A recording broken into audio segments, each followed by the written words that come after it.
You're listening to the Comic Crusaders podcast. I am your host, Al Mega, CEO of Comic Crusaders and Undercover Capes. In this show, I'm sitting down with creators from all walks of life to talk about inspiration, process, the lessons they've learned, and a whole lot more.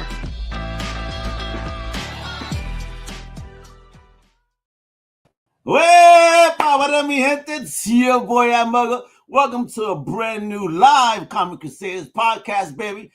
It's another epic edition right here of this podcast because today, folks, we're taking a ride down the yellow brick road, baby, with a creative visionary, an illustrator, a web developer, a storyteller, and he's bringing some magic back to Oz. All right, that's right, yo. We have an amazing creator in the building that's going to be discussing his latest masterpiece that's currently live on Kickstarter. It is the Road to Oz, chapter numero 2. All right, so we're going to be diving deep into the journey, the art, the code, the characters, and the creative madness and genius behind this amazing indie project with the one, the only, the big boss himself, the legend, Mr. Amin Amat. How you doing, buddy? Todo bien. Glad to be here. Well, thank you for coming through, man. We're about to be chilling, talking about this amazing new project, your journey, all this good stuff, because the project is live now, folks. Let me share this link real early right there. It's right there, folks. You know what I'm also going to do? You know what I mean? Let me make life easy as well, because I keep putting it on screen. But one of the most easiest ways that people could definitely check this out is right there in the chat. So I'm going to throw that link in the chat. Go check out the project right now, all right, as we, get into the journey of what Amin's all about. So, let's get into it, baby. I love my good old origin story, so let us know where you're originally from and the most important question you'll ever be asked in your life. What is the first thing that you ever fell in love with in fandom? All right, so I'm originally from Puerto Rico, San Juan. Born to parents from Bayamon, and first thing in fandom, it's gonna be Avengers 343. Hold on, wait a minute. All right. So you say that Bayamon or Puerto Rico in the building. Wepa, there we go. Avengers, and it was a comic book. All right. Yep. So did you find this in PR or outside of PR? Yeah, no. There's I remember exactly. It was there was a supermarket in Bayamon. This is probably 1987-ish. Okay. When comic books were still being sold in supermarkets, and I just remember just walking through it and just called my attention, and I just had to have it. Yeah, and since then it's just been kind of like the love affair with it. I lost that issue, but I rebought it years ago, and I still have it kind of like off to the side.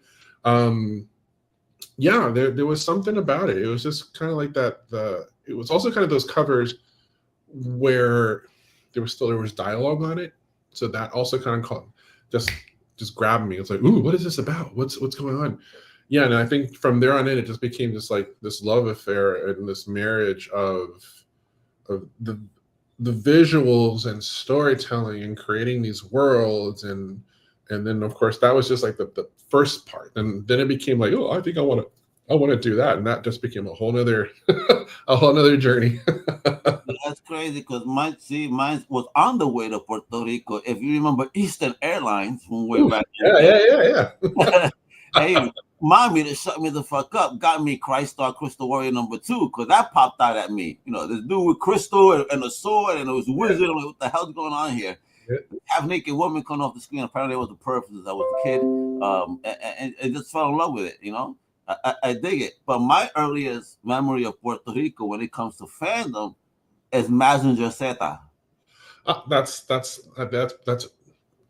tradition at this point. That shit. That's what I remember Grandma putting on for me when I was a kid in PR. So that's why I believe that I had such a huge love. Yeah, it was Grandma fault. It was Messenger. We had hints of Astro Boy, but Messenger was Messenger. Was the big one. And I love it how in the States here it's not Messenger, but it's Transor. See? So I was talking to a friend of mine. I kept saying Messenger. He looked at me because you mean Transor? I know that's not what I mean. His name is Messenger. But Messenger has a better ring to it. I do agree that. Yeah, I don't like Transor. That just sounds weird. All right, so let's get into this now. All right, it's click clack kaboom, baby. Right. So what's the craziest mashup between coding and illustrating you ever done? Let's talk about it because you're not just a comic book geek, but you're a web geek too, man. Yeah. So how did your two loves connect? So it's funny because a lot. I used to get that asked. Well, I still do. I get that asked quite a lot. Because like when people find out, like, oh, you draw comics, but how does that work? You're an engineer and you do this, that. And I told them, look, it really goes down to the abstract thinking of that the relationship between the images and how that comes together. That abstract knowledge, I was able to easily bring that into engineering and UI and UX, which a lot of people just kind of like, we don't get how you do that. And I have to go back to storytelling. I have to tell them, look, it's all about the storytelling. What's the relationship of this and the juxtaposition with this image and how those two things tell a story. But then if you switch it around, it's a whole different thing. That also kind of comes into play with, because I took many classes at SVA with Klaus Jansen, and we were grilled about that a lot, of like your storytelling. That's the most important part. You'll get the drawing part eventually, but the storytelling part is the hardest part of doing comics, because there's people that can draw great stuff, but when it comes down to doing that sequential illustration, it just falls apart. It looks great, but you need the dialogue to fill in those gaps. And I think that lots of reading and lots of practice, I kind of feel like I've gotten to a point where I'm very comfortable getting to doing that. And even when I was starting this book and I was just showing it around to friends and other colleagues, and they were seeing just the pencil work without any dialogue, they were immediately telling me, oh wow, that's what happened? And I was like, okay, good. Mission accomplished. Well done, right? Yeah. But it's just one of those things that you have to kind of keep practicing and developing, and then being really hard on yourself of, does it make sense? And I think that sort of discipline into storytelling, because I was able to bring that over to the digital realm, it was really easy for me to kind of see all these projects and like product launches, and I'm going down to the storytelling. What's the story you're trying to tell? And that has kind of given me an edge, I think, in that sort of, I guess, the other job. All right. So talk to me about the road to Oz, baby. When did this whole twisted yellow brick journey start in your head? So it started, I want to late 2019, I think is when it started. And for some reason, I just kept drawing the scarecrow image and the girl, always those two together. And I was just kind of like, and I had been itching for a while to kind of do my own thing. I just didn't know what. And I was like, let me try this. That didn't work out. I tried this other thing. That didn't work out. And then with this one, I was like, okay, let me try something different. I have the image in my head. So obviously I have the start of something, but I need to make sure that I give it a really good foundation, because I don't want to just throw something out there and then for it to fall apart, which had happened before. So I decided, okay, I'm just going to nerd out. And I started watching Visions of Light, which is a documentary about cinematography. I did a lot of reading about storytelling, obviously, The Power of Myth by Joseph Campbell, and just going through that and just kind of thinking about the characters and what's going to happen, how would they react, and then trying to put myself outside of me into this new persona and see how they would react about things and why are they doing this. And then all that was being coupled around with the mythology of Oz, specifically the first two books in the movie. And I just went ahead and did like a really basic outline, and then just started drawing and drawing. I penciled the entire thing. And when I went back and I started looking at it, and I realized, oh, like this fits in so nicely within the first two books, that I am still honoring what was there, but at the same time, I'm now expanding out into this whole like sub-universe of Oz. the own corner of the Ozverse via the Amat corner. Wherever Yeah, I like that. I like that. and the Amat corner of the Ozverse, baby. All right, so chapter 2 dropped. It is live now on Kickstarter, folks. So I'm be showing you what he got going on there. The video. We're gonna run down the project and make sure you make it rain because this is the pay week. I know for a fact. So don't be giving me no bullshit. There's some money. All right, and we have more than enough. We have enough days that there's about 3 pay periods in here.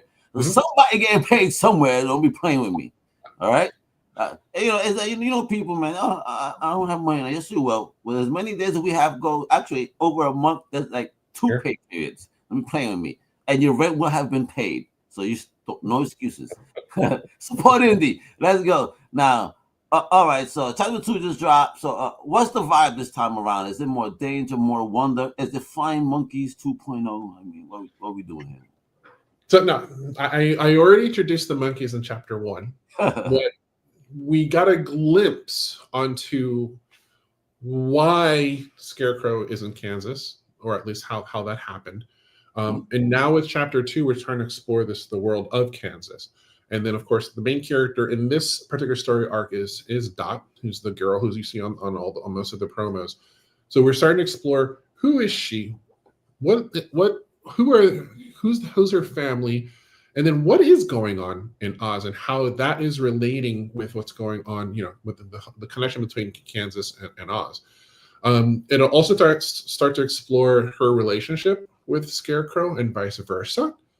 And we do have somebody else kind of lurking out in the dust clouds that'll be introduced near the end, and then that'll carry on to chapter 3. The cool thing is not only do I have like that particular storyline, but something that I did in chapter 1 was I added 6 extra pages of artwork to do a sub storyline, which I will continue onto this one. And that is only exclusive on the Kickstarter editions. So even if I do printing, or if something happens where I get a publisher, they're not gonna those versions are not gonna see light of day. Only on the Kickstarter edition. So those that participated in chapter 1, they already got their glimpse into that world, and I will continue that on with chapter 2 and 3 and 4. I love that. So that way you get your main story, but I also have this sub story that I just came out and I had to put it in there and tell it. So you'll be getting like two stories in one. I think that's a great incentive, for someone, back to Kickstarter, because again, you will release it this eventually. I mean, look at that imagery. This is gonna get picked up. It'll be touching. Also, I think it's like the first one touched upon themes of like loneliness and betrayal. This one is going to start to explore a little bit of sort of that loss of self, and then kind of how you reconnect with that. There's another element in there which I'm not going to mention for chapter 2, but those that got chapter 1, those 6 extra pages already showed you certain element that you will see in chapter 2. But it won't make complete and utter sense unless you have the first book, that specific edition. But it still works regardless. So I'm trying to play with a lot of like the normal themes that we have, loneliness, abandonment, betrayal, retribution, and there's also a small element of those that are trying to keep things a certain way and not go off the beaten path. Which is another theme that I also introduced at the end with the extra pages on chapter 1. My man is murdering it here. And you were talking about, chapter 1 and going into this. So let's talk about that style evolution. Do you feel that your art's grown since chapter 1 to now? And if so, like what tools are you rocking these days to improve or maybe that you use in this new book? So one of the things I did before I even started all this is I went and I penciled all four chapters, because originally it was going to be a graphic novel.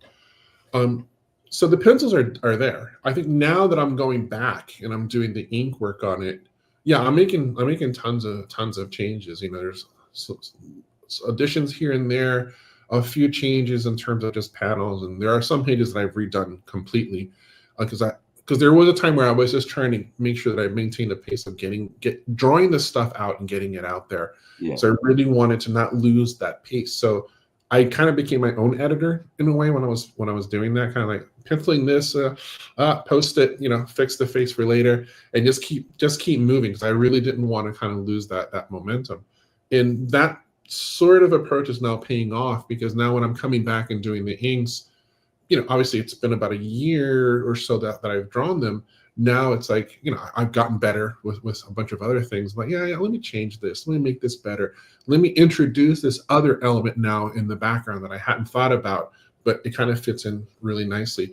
So in a way, since I'm now on a more of an inker mindset now on these, it's really enabling me to really kind of push the pencils up to where I want them to be. And then of course, when I'm working with my colorists, kind of really bringing in a lot of the stuff from that Visions of Light documentary, in terms of, make sure that the lighting is like this, and make sure that you have this shadow over here. And it doesn't matter if it doesn't make sense in the real world, because in this particular world, I can move the lighting the way I want it, because I want to invoke certain moods, or I want your eye to go to a certain spot, or I want to have something off on the side, which could call your attention. But unless you're really looking in the details, you're not going to catch it. But when you do, you see it.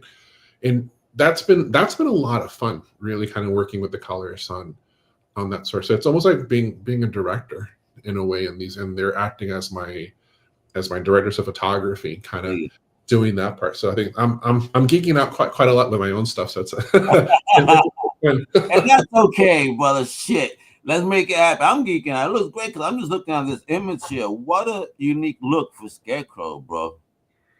Hope me look gangster, son, for real. That one, I'm trying to see. I think I was watching something about the Dust Bowl, and there was, I don't know, between something that the people were wearing and then the Dust Bowl, and then this came together, and immediately the first thing out of my head was like, no, he needs to have like this long, flowy kind of green sash. And that was me just really trying to copy, like, McFarlane and the Spawn cape and whatnot. And I was like, I like that stuff, but how can I make it work here? Because he's not going to wear a fucking cape. He's definitely not. So, I like that. So I came up, okay, well, this could work, and I've used that not just to like show movement, because most of the time he is pretty static. Yeah. But it just like, I would say, like this, like the cape for Spawn, or even like Doctor Strange's cape, it has its own sort of personality and whatnot. And I'm also using it a lot for a lot of my composition, to make sure that your eye goes a certain way, or these things are kind of pointing over here, so your eye just goes right over. So it's been sort of like a cheat, I think, in a way, for me to kind of play around with this. Like, I wish I could draw Spawn, but it's my own thing now. So it's been a lot of fun, kind of really thinking about new ways of how to make that work, against even by himself or when he's with Doc. I dig it, and that's great, folks. And let's get into it, baby. This is called The Road to Oz, Chapter 2, mi gente. Check it out. We have 43 days to go. So this is what I'm talking about. No excuse, all right? Stop pulling out your wallets now, because it's live, all right? And if not, you have 43 days, so those are weeks there. No man con mierda. You guys got that money, all right? Don't be bullshitting.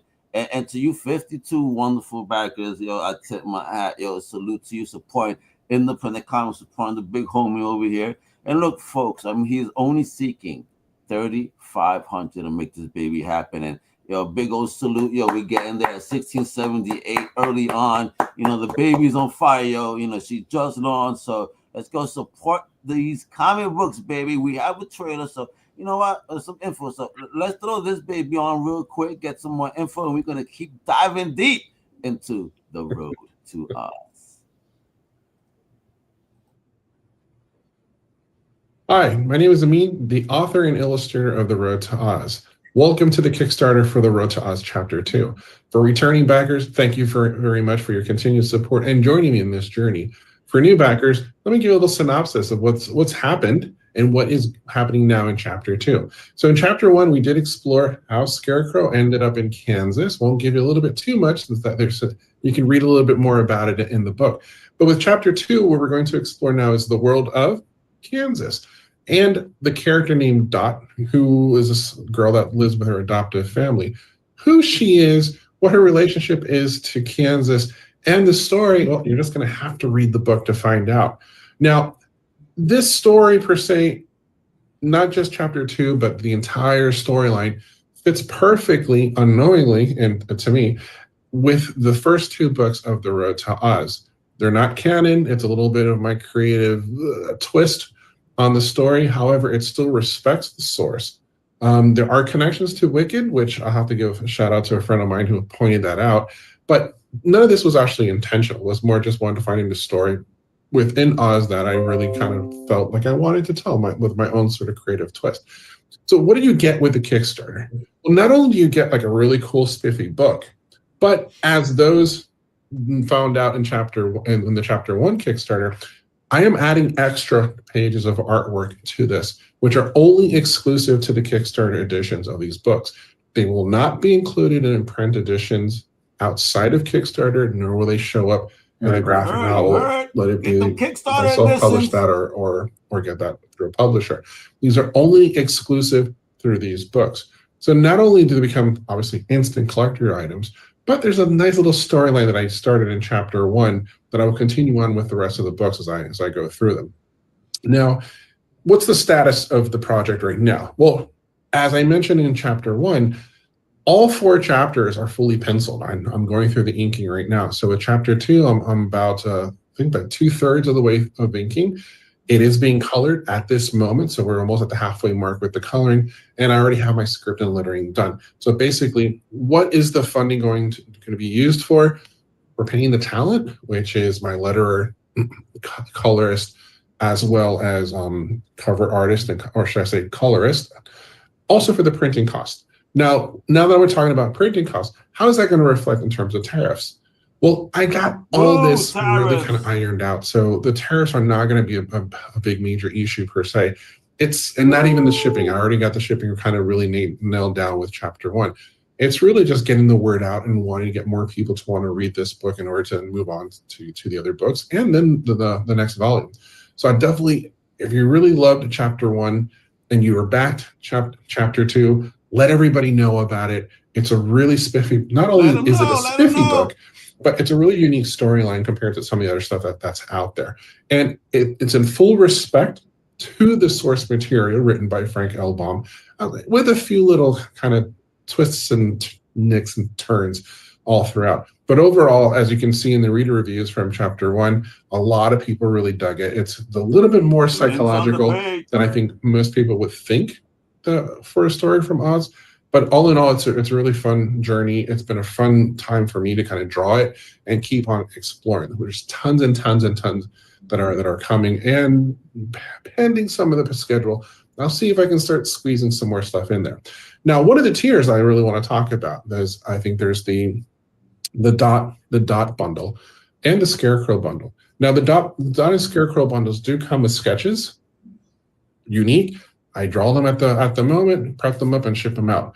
Now, the cool thing about these sketches is that not only is it of the characters, but pending which ones you're going to get, the sketches themselves are little tidbits and insights into the future storylines of The Road to Oz. So those backers of chapter 1, quite a number of them got some really cool stuff, which hints about things that are going to happen in the future storyline. So that's another cool thing too. Not only do you get like a really nice book, but now you're going to get something extra that will play out nicely later down the road. Now, my scheduling right now is this Kickstarter should be done in July.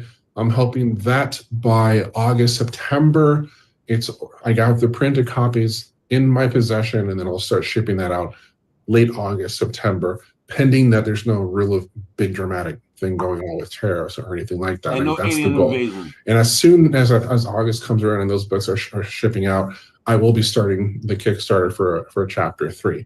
But anyways, let you take a look and read over everything. Of course, if you have any questions or comments, do feel free to reach out to me in the comment section. I do read them on a daily basis, and I'll be more than happy to answer any questions as long as it's nothing that spoils I'd be more than happy don't to be kind of give you a little more either. insight and explain to you a little bit more on where I came with the ideas and kind of like some of the direction of where this is going. Not too much, because I want to make sure that you kind of read that before it gets spoiled. Anyhow, welcome to the Kickstarter for the Road to Oz Chapter 2. I'm glad you're here. Please give a shout out and support this book. Yeah, and I guess I'll see you later. Bye. We're right there, folks. That's for comic books, independent comic books. You heard them. The book's there. Pay his creators right there. Get that baby printed, and it's gonna be that self porn on your shelves, baby. Just like everybody like it. Like everybody like it. Yeah, baby. All right, so let's go to Amin. Talk about that team. Talk about those promances, my brother. How did you meet that squad? The colorist, actually one of the colorists was James Denton. He actually colored a Star Wars piece I did back in 2020.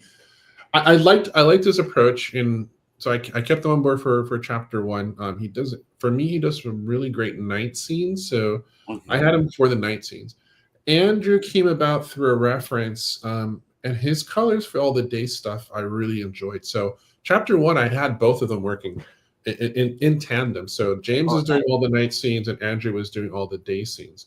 And then of course there's the letterer April Brown, who I've known for quite some time, and I just needed help.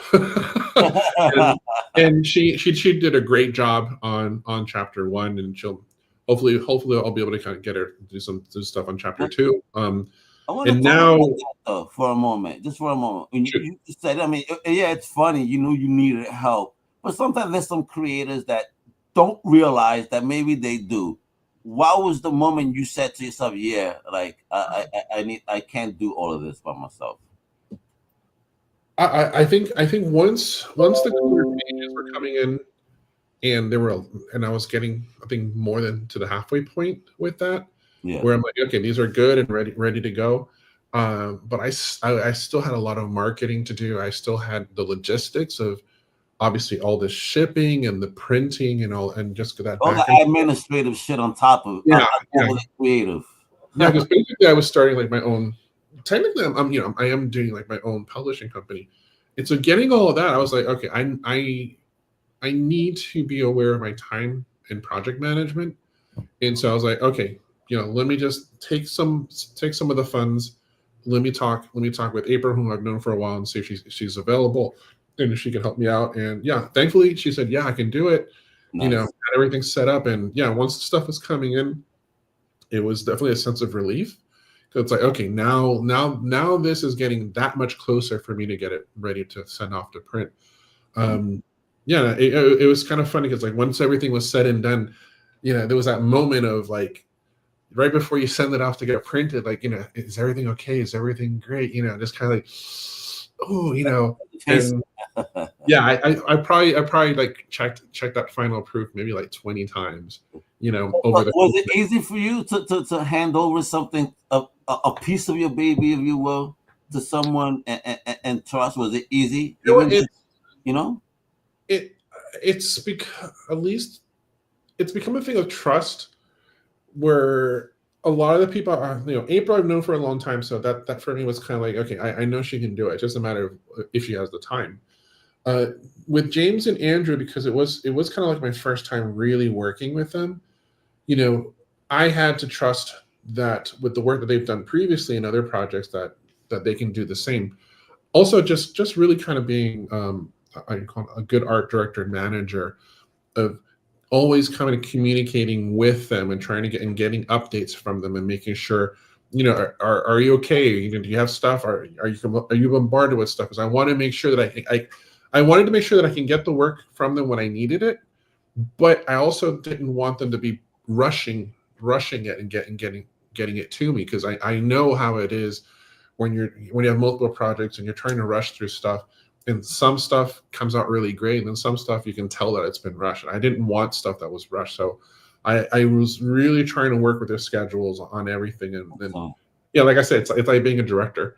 Just kind of like, got this stuff going, I got that stuff going on, and I think I started using Asana in order to kind of like do my project management and Oh keep. my god, yeah. Yeah, My it was the God. only way because I was doing post-its all over the place. I was like, no, this is post-its are gonna get lost because I got the cheap ones. No. I So like that though. You see, that's the thing. Well, right? Isn't it nice when you start bringing in some parts of technology into yeah, it, into the workflow that's actually helpful to the process? yeah. And I I know mean, what you're talking about, and that's actually a great project management software. So yeah, the and I fact use the that free you version. bring that into this is actually pretty fucking cool because I have not heard any creator ever say that they use shit like this to manage and like and I think that why not? These are wonderful tools. So you just impressed the shit. I mean, yeah, my man. Then you really do know how. Like, all right, Yeah, it seemed like a no-brainer because I was working with Liz Folda, who's my publicist, so she has stuff as well, and I was like, and I can't put everything in a notebook. I can't do all the post-its everywhere. And I can't be got everything on just the calendar and some shit. What's wrong with y'all? yeah, and there's stuff that you don't look at because you don't see it. So I was like, okay, I'm just going to put everything in a sun. I took some time, put everything in there. I signed stuff to Andrew, to James, and to Liz, and it was really easy for us to collaborate. When Andrew or James had stuff ready, they would go in and mark off, okay, I'm done with this page. It's up on Dropbox. You get a ding, you go check. It's like, oh shit. Yeah, it was so it made things much manageable and easier, and I could see right there what the status was on everything, and that kind of helped me know, okay, I'm going to be able to get this ready by X date to then get it off to the printers and then kind of create that timeline of really once I get the stuff, how I was going to break down shipping everything out. So it's been it was and was a lifesaver. I'm using it for all projects from here on in because it's really gives you like a sense of dare I say tranquility.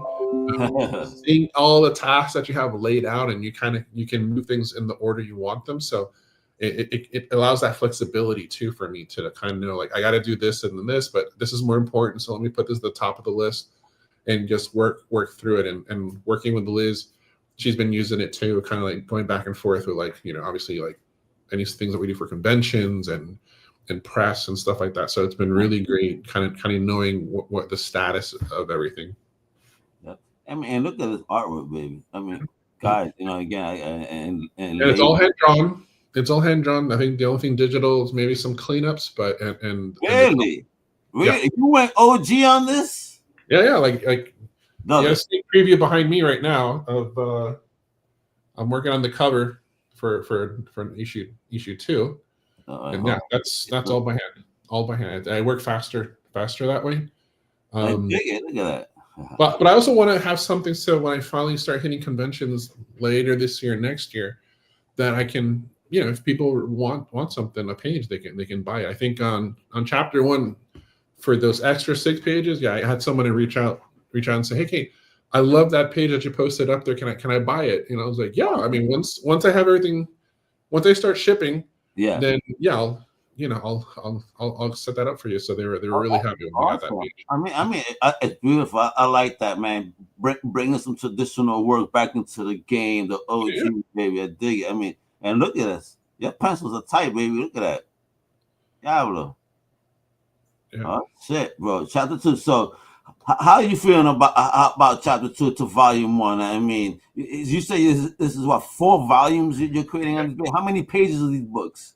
So each page right now is averaging about 32, more or less. Could be 36 or 32, but at least on average it's about 32 pages. 4 chapters for the first volume, and I think once we get to that last book, then if things are going well, then I'll start moving. I'll be doing the same thing but for the second volume. But I think that probably 32 pages up to 36 per book has been kind of like the sweet spot for me to give enough of this story and not kind of, I also want to make sure that you get bang for your buck as well. I mean, the print quality is really high. So it's not like your average comic book. Like there's a lot of love and care in making sure that I have a standard for these books that I would like to have seen in other stuff in comic book stores. So I figured, well, this is my opportunity. Let me do that. pride in your craft, something that some people don't have, unfortunately. Sometimes, Yeah. you know, and it's sadly, because again, it's your product, so you should definitely be trying to put the best version of that product because it is an extension of yourself. So that the pride in that work, man, I salute you for that. I hear it. I'm digging you. You're firing me up here. I like that. You come with your energy about your product. I'm like, yeah, this is a great. This is indie, baby. They're hungry. They want this. So all right. So I know that ain't easy doing in the comics and you know and doing is indie comics your full time or are you still doing some developing on the side? No, it's right now. I would say my time my normal time right now is 80% development or managing right now, and then the rest of my time is doing this. I think that the years where I was doing this full time, even though I was kind of frustrated at that time, I think that discipline and that speed is paying off now. So Okay. I was able to I cranked all these stuff pretty fast, and even for the inking, I'm doing about 2 to 3 pages a night. You just like boom, boom, Look boom. at you, old school speed, bro. Yeah, Bro. and that's the thing. I think because I've been doing it for so long, and I always kind of want to make sure. Are you sure you're not using an exoskeleton to cheat? I wish. But it's I think there's a combination of you keep drawing and drawing and drawing, and you keep challenging yourself. Don't kind of I try not to always draw the same things, even though sometimes I do. But I always try to push myself on something that may have scared me, the traditional stuff, hands, feet, cars, and just really kind of, okay, I'm just going to do a couple pages of just that until I kind of get that in my head on how it works, and then move on to the next thing, and not really try not to be afraid of these challenges. And then once I kind of get a good grasp of it, seeing what's out there and other artists that I admire and kind of see, how are they pulling it off? Because some of these guys are doing even more pages a day than I could possibly do. How are they pulling it off? You look at the old school guys, or look at some of the new guys, and you take a look at the artwork, and you're like, oh, okay, so you don't have to do all the lines, just a few little indications of the shadows, and let the colorists kind of fill in the gaps. So that's been a lot of help, actually. Like the Kirby method, man. Like he would draw the things that kind of close up, and fill in the gaps, whatever. Let me just focus on the main shit that I gotta focus on. Yeah. I mean, I look at stuff. There's obviously the Jim Lee stuff, which if you take a look, you'll see kind of like these white gap areas that get filled in with the color. But when you see that, especially when I go to New York Comic Con every year, so I always spend time. Actually, I spend most of my time at the art dealers, just kind of like looking at all the artwork and studying it and taking photos, which they let me, and just really studying. And you catch a lot of stuff. There's Barry Windsor Smith, super detailed, but he does the same thing. Your eye kind of fills in the gaps. And even if someone as detailed as Jeff Darrow, from Hardball and whatnot, that if you really look at it, you'll see that it's really simple. It's just that he does so much of it that it looks more complicated. But you kind of have to go into it and kind of look at the individual item, and you're like, oh, that's just 1, 2, 3, 4, 5 lines, and that's it.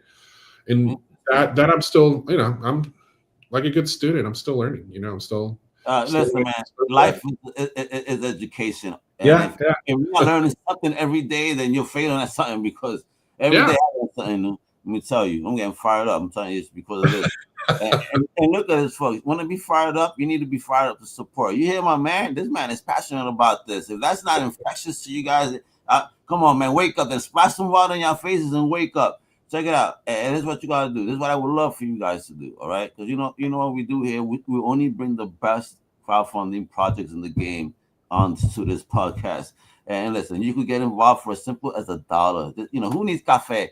I mean, and not like it costs $1 anyway. So there's even cheaper than a cup of coffee for you to be kind. Sometimes you hand out a homeless person sign. Hey, the homeless person's okay. I tried to give one of them a hamburger one time. They smacked out my hand. You know what? I'd rather give this $1 now to a comic book creator, because they're gonna appreciate it. And I'll throw another incentive, and that's something I did with Chapter 1. I'm incredibly appreciative of the backers, regardless of how much you give. With Chapter 1, all of the backers that were sort of, let's say, like from PDF down, I mailed them all a free bookmark. Nice, with a teensy little sketch, because you may not have done the higher tier, but you still backed it. So I'm appreciative of that. So yeah, even if it's something like $1 or $5, yeah, you'll still you might get something later down the road, because I'm appreciative of all the support. You know, that's you know, I'm always happy and grateful and humbled, you know, that there are those that are really liking the work and really supportive of the work. So I'm always comic fan should, man. We appreciate creators like you that are, you know, bringing things. I mean, look at you. You're evolving the world of Oz, bringing a certain corner, you know, and in your way, which is dope. And I'm digging it. You know, I mean, this is comic book creativity at its best in this way. You know, you could take someone established, and you know what? I could make it my own if I go this lane. And thank you for doing that. This is indie, baby. You know what I mean? Look at this. You know what I mean? Doing it under his own rules. And folks, listen, you want to see for yourself that for $5 you get a PDF copy right here, so you could see. I mean, all right, you get a signed physical copy starting at $10. Yeah, baby. All right, your support indie. There we go. Look, you got the signed poster bundles at $25. A catch-up bundle, baby. Look at that. A signed chapter 2 promotional poster, one each, chapter 1 and 2 bookmarks, digital copies of both books. And that's the bundle where both versions are the ones with the extra 6 pages, so you're not missing out. Yep. You hear this, folks? This is a special one. Don't be missing out now. Don't be kicking yourself in the butt once this becomes a major Hollywood blockbuster. and you're like, damn, I could have had these extra storybooks and making your book extra special. Don't be hating yourself. The dot bundle, oh shit, one original signed Road to Oz chapter 2 drawing. You get the poster, you get physical copy of 2, and yeah, there you go, and physical. There we go. All items wrapped in a potato sack. Oh shit, with a handwritten letter from Dot. Yep. Oh, wait a minute, a potato sack. Where did that idea come from? It's Kansas during the dust storm, you know, and that was actually because it's still part of the Depression. Then that's actually, potato sacks became almost fashion up to a point. I mean, I don't know if you remember that they had made a joke to Marilyn Monroe that she couldn't wear a potato sack and make it look hot. And what did she do? She actually did that. It reminds me of the I Love Lucy episode when Rick and Fred made them wear that, and next thing you know, people actually liked it. That bundle and the Scarecrow bundle, yeah, you get it. You get it nicely wrapped from the barn over on Dot's farm. So bro, you should do a little bit of the world. It's in a potato sack dress, you know, in 3 sizes, small, medium, large, and you know, you know. Yeah, Amat Oz. There we go. That's the fashion designer. I like that. Right, Scarecrow bundle. Get 2 original 8x10 sketches. Wow, nice. For physical Road to Oz chapter 2 poster, physical copy, and of course the digital. And again, once again, the potato sack and a handwritten letter for Scarecrow though this time. Oh snap! Dig it. An I button. Bundle, what the heck? Look at my man. Man, crazy. Over here you get one of Scarecrow's button eyes. What the heck? Don't be scaring me with no buttons, man. That was that movie that drive me to hell with the button, right? What the fuck, bro? Chill with the buttons. That shit is scary. But I dig it. Where that idea come from though? I like this. You coming up with unique shit. This is Kickstarter. I like that. Yeah, this one because I had bundles similar to this on the first one, but I was like, they didn't have these nice, cool names. And it just came to me like, okay, this is the Dot, this is the Scarecrow. And then when I got to the higher tiers, I'm like, what's that going to be? And I was like, oh, I only do 2 of those bundles, so let's do the eyes. Yeah. Because that of the eye one, that's because you get original art page in that bundle. So that one of the pages from chapter 2 is what you're going to get. Yeah, yeah, and then I think the last one is that's the big kahuna that has nice. Yeah, it has all sorts of stuff, and because it's the big one and there's only 2 of them, that you're going to get a lot more stuff in there. So that one, you got the original, the Road to Scene 11x17. It's drawn exclusively. You hear that? So you get an exclusive drawing. You get 2 original chapter 2 sketches, a signed physical poster, all right, physical copy of the book signed, a digital copy of the book. You get the handwritten letter from Scarecrow and Dot. And of course, you know, that nice little potato sack, baby. Yeah, I like that. I like that. Some cool shit. Again, folks, this project is live absolutely right now. And again, look at this art. And then when you lay in them colors, like, yo, it is, dude. I mean, wow. Yeah, I should be expecting some more colors coming in soon. So I'll be updating the page with those. So even though the pages that you see there, and I did this with chapter 1.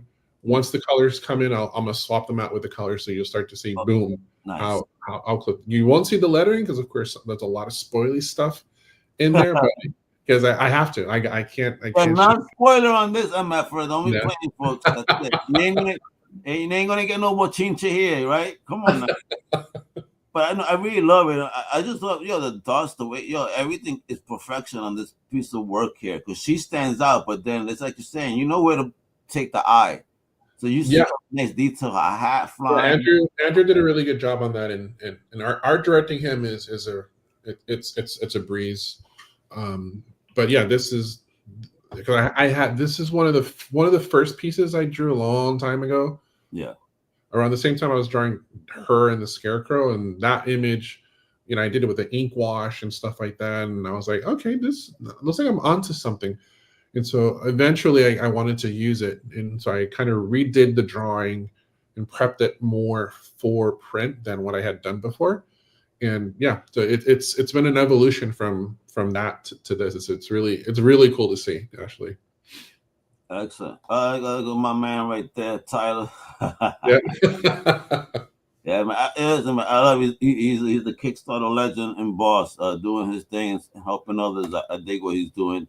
I seen that somebody was talking some smack about it. I'm like, listen, people need guidance. So when you don't know, you want help, and he's been successful. So why not reach out to someone that knows what the hell they're doing? Yeah. Right? Yeah. Shit. And this is the road to Oz, baby. You got to check out this fantastic project, all right? Again, it is live now. Again, 43 days to go, folks. 43. So there is no excuse. I expect this to be funded by end of the week. Oh, look at this, baby. We got 17 now, baby. What up? Oh, snap. Oh, snap. Oh, snap. I love it while we're on air that the numbers go up. Yeah, baby. Let's go. Thank you. 53 backers right there. Big old salute. Thank you. I dig it, baby. Thank you for supporting the comments, my man. I'm not right again. Look, 49% of the goal right now. Almost there. Yeah, almost the halfway mark. End of the week, by the end of the week, this is going to be completely funded. And then, all right. So if this gets completely funded by the end of the week, do you have any extra goodies that you? Yeah, I do actually. What you got? I have. I'm going to throw in. I already have bookmarks, so you'll be getting the chapter 1 and chapter 2 style bookmarks. That's already included. I'll be throwing in kind of like small little sketch cards as well with original drawings. That I'll be throwing in for everybody that at least for anyone that has a physical copy onward. Nice. I'll also I have been taking a look at like hats and stuff like that with the logo. Nice. So I probably might do that as well. Yeah, to tell you the truth, I think probably what I might do is I might increase the page count on the stuff. So instead of 6 pages, you might get up to like 9. Hey, man, you should make an exclusive potato sack dress. I might do that. You never know. With the whole tag, I'm telling you, I mean, Oz by Amat. I'm telling you, that's the fashion line. Yeah. I mean, as it keeps funding, I'm probably going to make the book. The book will probably end up being fatter because I'll just keep adding some more stuff. Obviously up to a point because I don't want. I could keep going, but definitely I'll probably expand out that sub storyline more, and then kind of add even some more behind the scenes stuff onto the book. So when you get it, not only do you get this great storyline, but you'll be able to finally see some more behind the scenes action that's going on. And because I'm pretty fast at drawing, I'll throw in a lot of original sketches in there. So you'll have stuff for your hand and then stuff for your wall. Fantastic. Oh, there we go, folks. To support this project now, again, I've been showing off this link. Just go to Kickstarter. It is the Road to Oz, Chapter 2, Número 2, mi gente, right? So make sure you go to Kickstarter today. The link is in the show notes. I make it easy for you. You know that it's also in the YouTube comments, right there, or Facebook comments. X comic, wherever, it's there. So no hold on, click away and support it, right? And if you want to like stay up to date on what the project is all about and see what's coming up next and all the bochinche right there, go to the Road to Oz comic on Facebook. Follow the page. Now, my big homie. Now, it is convention season, right? It's hot. It's going on. Things are popping off. It's party time for the geeks. So, are you going to be making any appearances anywhere where we could, pick a volume? The only appearance that I'll be doing this year is the Tampa Bay Comic-Con in August. I will have a booth. I'll be there. I'm hoping that by that time I'll have hopefully the third book almost ready to either show or have. So we'll see about the timeline on that one. But definitely I'll be doing Tampa Bay. Next year I'll be doing Puerto Rico Comic-Con, MegaCon, St. Pete Comic-Con, and I'll announce more once they kind of open up, the whole artist alley and whatnot. So be on the lookout. But I'll be announcing that on the Facebook page as well. Awesome. As that comes, as I kind of get all that stuff figured out. Excellent. Did you happen to do the Puerto Rico Comic-Con this year? No, I did it last year. Okay. I did it last year. One of my Crusaders is out there. Big shout out to Antonio Mabs. He's out there on the scene and this year, and yeah, man, it looks great. I want to go. I have to go. It's a good good convention. I have really. It's one of my favorites. It's about like 50,000, I think, more or less is the attendance. Yeah. But it's Puerto Rico. So it's, you get your comic book stuff, you're in that area of San Juan, you get to enjoy all the stuff in there, and then you can come back and geek out the next day. So it's really great. Weather is great. The flights are relatively cheap. And you get access to a lot of the great local art as well as some of the cool stuff that it's there locally. We do have we have Malta India on one side, and we have people. I think that's people doing alcapurria and empanadilla on one side, which is very Puerto Rican. So give me those tripletas también, papi. Come on. It's funny because when I'm really good friends with the Panico Press guys, and we always meet up at New York Comic Con. I've been joking with them. We should probably buy out one session and call it like Boricua Alley. Yeah. Oh, bro, that would be dope. Fritura over here, Malta India over there, and just for the hell of it, we got the guy coming down, vendiendo escrine y China y cosas así, just kind of like, Oh my God! And what's that song? Oh my God! Yeah. Nombre. Which one? The shaved ice. La piragua. Yeah. Oh yeah, we'll have that too. I missed that. We should just do that. We should just do that one spot of New York Comic Con. You go down and you get all that. But I would say if you can go down to Puerto Rico Comic Con, I definitely going to go next year. If you can go, do it. It's really great. It's a great atmosphere. It's refreshing, if I dare say so. It's also Puerto Rico, so not only do you get to geek out during the day, but there's plenty of other stuff to do. And then you just right back again.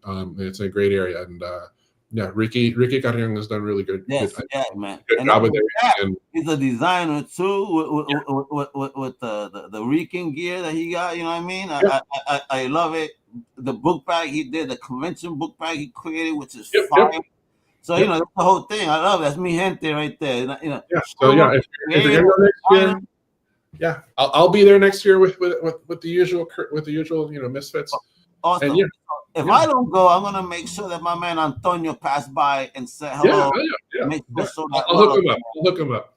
Yeah, I love it. All right, so mi gente, here we go. Please follow my big homie Amin right here on Facebook. But the most important thing you guys gotta do, your task today is to make sure that you support this fantastic book, man, The Road to Oz, Chapter 2. Comic Crusaders, the proof for sure. It's beautiful art, great story. You know what I'm saying? Listen, you're going to kick yourselves in the ass if you don't get this copy. Because, again, you heard him, an exclusive 6-page story, exclusive only to the Kickstarter. So once he prints these babies out outside of the Kickstarter, when you get that second edition, you ain't going to get that.